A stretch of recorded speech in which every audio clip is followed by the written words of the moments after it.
Ho, Billy Ho here. This is going to be a preview and picks show for the last regular season event before the FedEx Cup playoffs.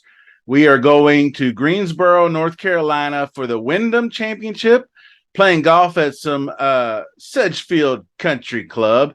We're going to go do some flyovers. We're going to talk stats. We're going to talk previous conditions. We're going to talk course history, all kinds of stuff on this preview show. So be sure to stay tuned for the entire thing because we'll talk players last and we'll get into some pricing that Yahoo has out for us. And then that'll just kind of give us an idea of where the pricing will come, sort of, because DraftKings it can be drastically different, but it's not all that different from the top guys. So anyway, set your notification bells for Tuesday's show and leave a comment below, smash that like button, and please, if you haven't already done so, subscribe to the channel. Okay. Excuse me. Sedgefield Country Club is a 7,130-yard par 70 Donald Ross design. Tree-lined fairways. As we're going through the course flyover here, you can see how narrow they are. They're roughly 29 yards wide on average. I think they might have grown out the rough around it because I thought they used to be a little bit more generous, but they've been a little tighter, as you'll see in a little bit when we show past conditions, like how easy the fairways were to hit, like how fast the greens were running. Was the scoring to par relatively average or easy? That kind of thing. You'll see that coming up in a few minutes. Fairways and greens, Bermuda grass. 2.5-inch rough is also Bermuda, but we know how Bermuda is, how tight it is. So 2.5 inches is about all you need to really hamstring a wayward tee shot in the rough. So just keep that in mind. So greens are about 6,000 square foot wide on average, and they tend to run kind of fast. But we'll talk about weather here in just a second. I'm going to bring that up because that might play a factor. There are a few holes with water in play. You saw number 2 that had that kind of like curvy spillway in front right of the green. The fairways on the front 9 are pretty narrow, but the front 9, keep this in mind, and I'll say it more than once. The front 9 is easier than the back 9 noticeably. And I'll get to more of that in a minute. It could affect tee stacks if there is some kind of weather. So here's an early look at what you can expect. Storms are brewing. It looks pretty dry. I think they might have had some rain today. I don't know how much, but I do have a couple of local area guys in my Discord that I might try to get some more information on weather-wise, because I always like to get local people to see exactly what's going on. They know their area. They know how the storms come in. They might know, like I live in Louisville, and I know when a storm's coming across from northwest that it's going to split apart at the Ohio River, and it's going to go north and south of me, and I'm not going to get it as bad. That's just something I know about my demographic. So anyway, so dry, but we could see some shifts and see a real soft golf course. The winds don't look terribly bad though, 10 to 15 miles an hour, but you never know with storms. They could get bad. And like I mentioned before, 15 years of history at Sedgefield, so we got a good sample of that to go on. And I did previously say the front 9 was easier, so most of the scoring holes are obviously there. They starts off sort of easily. There's one par 5 on each side, and those are those 2 par 5s you must attack. I can't stress that enough. They have higher than average eagle rates, 4 to 6%, which is very high. The birdie rates are obviously like probably 50% or something like that. I'm showing that. You'll see hole by hole breakdown, and it'll show you what percentage each hole is birdied. There's a whole lot of them on the front 9 that are right at 20%. Just because they're not highlighted in green doesn't mean they're not just a couple of percentage points below a 26% hole. So keep that in mind. But like I said about these 2 par 5s, they're reachable in 2. So you're going to have chances to make eagles. You probably want to get 6 to 8 under on those through the week because there's 8 total. So you probably want to at least average a birdie. If you fail to make a birdie or make a mistake, then you might want to make it up with an eagle. But that's why I give you a cushion of 6. So there might be a couple of occasions where you just didn't get there, missed a putt, whatever. So 6 to 8 under on those. Several short par 4s that you can get your wedge game on. But 8 of the holes are 400 to 450. There are also 2 shorter par 3s, one on each side as well, like 170, 150, 150 to 175. Guys will fire at pins. We could see aces this week on those. Now, the back 9 begins with 4 out of the 5 hardest holes on the golf course. And that's where you can really stumble out of the gate, or you can give a few back that you earned on the front 9, depending on if you start on T1 or T10. And so that could affect your showdown decisions. So you have to take that into consideration, because there might be weather in the morning. And then if you're going off on 10, you want to maybe wait till take a guy going off on 10 early to get those out of the way in the easier conditions, however you feel like it. But anyway, ultimately, skill set wise, be surgical off the tee.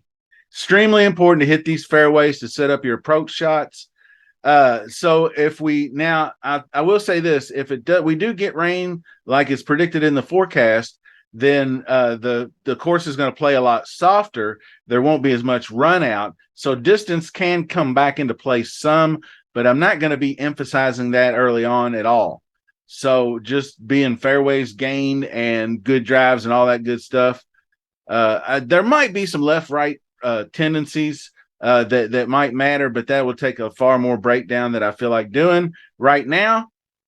So anyway, if the greens are soft with the 6K large greens, 6,000 square feet, you're going to see pin seekers.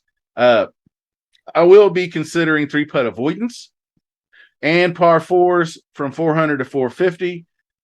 Obviously, I just mentioned those. And when I get to putting, I'm going to emphasize Bermuda putting, because really the players have been on bent and fescue most recently. So they're maybe not so acclimated to the bent or to the Bermuda grass surface. So I might want guys that are more comfortable on Bermuda grass than on any other regular grass. So basically, to sum it up, good drives, fairways gained, I'm probably going to go 15%. Heavy on approach, 20%. With emphasis on 100 to 150, I'll go 10% probably, or something like that. 400 to 450 par 4s. I'm going to do 25% on putting, and I'll show you that in just a second. And then I'm probably going to leave the last 30% for just all the fantasy scoring, DK points, fantasy points gained, par 5 birdie or better, eagles gained, birdie or better in general, fantasy scoring, what all that other stuff. So let's take a look at the model. Okay, so this is the Rick Run Good model. He doesn't have this week's field loaded in yet, but I just wanted to show you like what I would, an example of what I might put in here for putting stats. So I got 10 to 15 feet. I got 5 on Bermuda, and then I got, I just did 8 and 7. Approach putt is, like average distance, because the 3 that covers your 3 putting aspect, in my opinion. So that's why I went 8 on that. And then 7 on bonus putting is when you make putts from 20 plus feet, and then you're making them from 5 feet or closer. So you're not, so that covers another portion of 3 putting. So that's kind of how I'll land on that. And I haven't decided exactly up here, but like I said, with driving, it's probably going to be accuracy and then good drives gained, 10 and 10, something in that neighborhood. And then approach, I'm going to emphasize quite a bit on just weighted approach, and probably last 12, last 24, last 36. And then I don't know if I'll do any buckets or not, but 100 to 150 would be the neighborhood buckets that I would be looking at. So those are the skill sets and everything required and all the stuff for the golf course. So you guys want to talk about some players. So what I figured out was Yahoo likes to get their pricing out first. So we're going to give a little shout out to the Yahoos. I got a couple of brothers on my Discord channel who religiously play Yahoo, and week in and week out, and they play small, big money contests and stuff. So They might be interested in this preview video. So shout out, boys. So Sung Jae up top. So Sung Jae, JT, Sam Burns, and this sort of neighborhood right here is going to be probably what DraftKings will offer up top. I will tell you this: there are some course history guys, and I don't have the combination stats, but this is the Wyndham stats from like 2022. So I don't have the Tom Kim numbers in here when he won of where everybody finished, but it still gives you like Webb Simpson, obviously, daughter named Wyndham. You'll hear that 100 times. He won this back in 2011, but it's been knocking on the door ever since. And we know what happened to Webb Simpson. And I can't remember where he finished last year, but the T7 in 2021, this is just a course that he should be able to go out and make a cut on. So I'll probably give him a look. I can't imagine him missing the cut. But then again, I couldn't imagine Justin Thomas missing the cut last week at such an easy course that he could do well at. Of course, Justin Thomas is in the field this week. So that's one question. What are you going to do with JT? Are you going to give him another chance on a course he rarely ever plays? Or I don't even know if he's ever played here. But the way he's playing is just, he can't make a putt. He stands over the putt, looks at it, and Bones comes in and he shows him the line, and they all do their thing. And then he steps up and he sometimes the putt's not even close. And it's just like, what is he looking at on these greens? Because it looks like me putting out there. Because the break ends early and he leaves the putt 3.5 foot short from a 12-foot birdie putt. And I'm like, well, that's, or he misses 2 cups to the outside of the hole. I mean, if you're lining your putt up right, you should not be doing that, period. So I don't know what's up with that. There are some other people. Russell Henley is somebody I'm going to be really high on this week. He's just been playing really good golf. He had a T10 previously, and he loves this course as well. He competes pretty good. And so I believe he might have lost close to a playoff. I think he might have blown it last year, but he was really up there last year. And of course, he's got a couple of top 10s on top of that.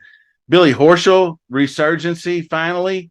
We've been waiting all year for Billy to get his head out of his ass and play some golf again. I feel like I haven't seen him play golf in like 2 months, or since the Florida swing. I feel like he just took time off. I know he's been in these fields, but anyway, he's been playing pretty well back at the 3M Open.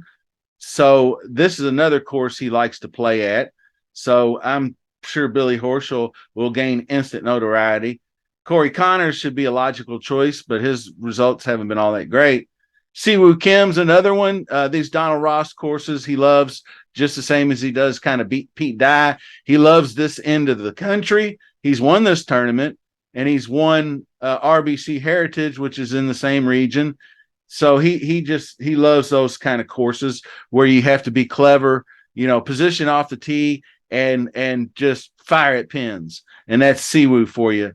He just fires at pins. So I like him. Not sure I'm going Kevin Kisner, even though he has won here before.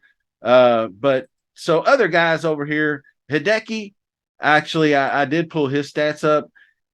He's had some good finishes here, couple of miscuts in a row, but he didn't play last year, but he's been playing so good this season.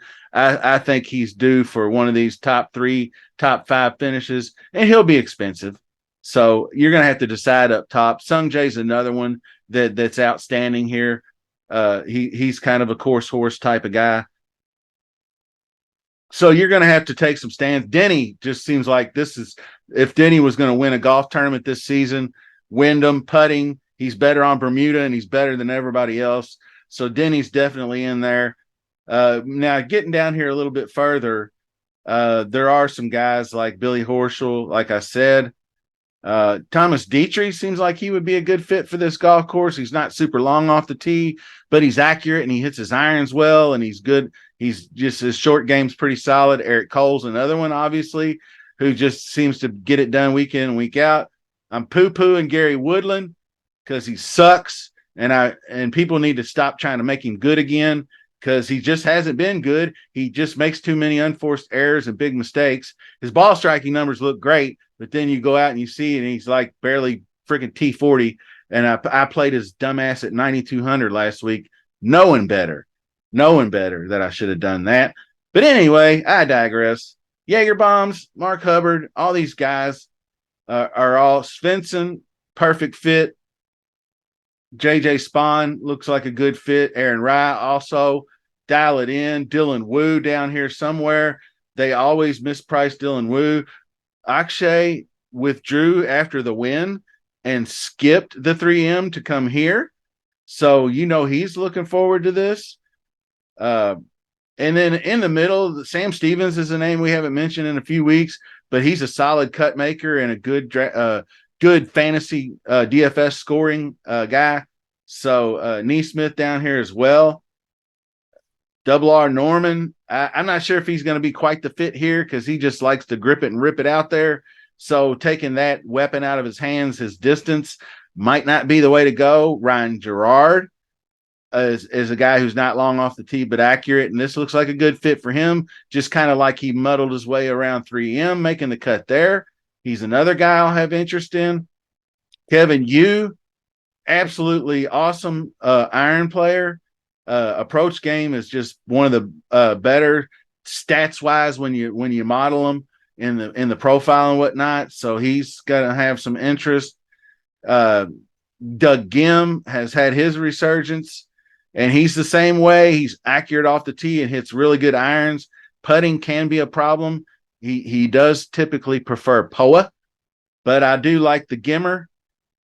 Carson Young disappointed me last week. I thought he'd get back on the cut-making train. Grayson Sigg was another one.